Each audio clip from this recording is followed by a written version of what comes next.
All right. Who's next? Yes.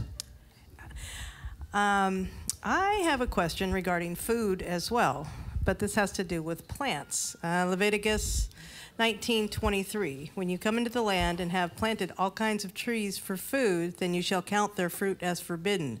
3 years they shall be forbidden to you. It is not to be eaten.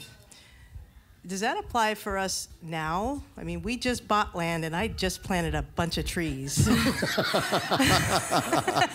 Or is that for like when we go into the land? I think technically speaking, you know, when you come into the land, you know, I think that's technically what it's referring to. However, I do believe that there is, you know, the principles that apply in the land that are commanded can apply outside of the land too, right?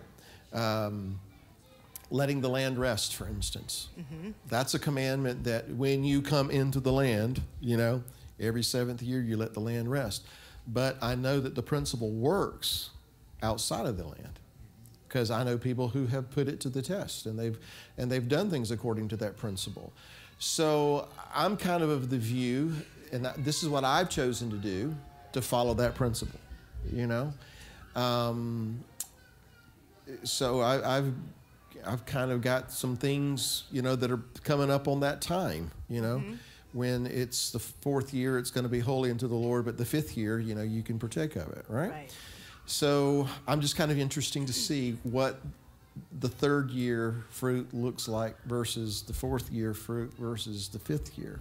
It's going to be interesting to see.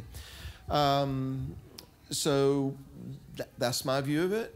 I don't think you're going to go wrong by following that principle. Yeah, I don't think so either. You know, let me take that and apply it to what's going on right here. You know, we're in our 3rd year. We've completed 2. We're going into our 3rd year. So, you know, we're still forming. We're still being shaped. You know, the fruit that we're bearing, I'm not going to say it's bad fruit. It's just that, you know, it hasn't quite matured, not to the point of, you know, what he wants to do in this congregation, in that congregation, and the other congregation. So it's going to be interesting to me to see as we complete a 3rd year and we start going into the 4th year, what's going on in our congregation. And then, of course, beyond that. Anyway, you didn't ask for that information, but it's just something that's always in the back of my mind. Because we are trees. You know, men are trees, or trees are likened unto men, or men are likened unto trees in the Scripture. And so I think that there's a connection there. Anyway.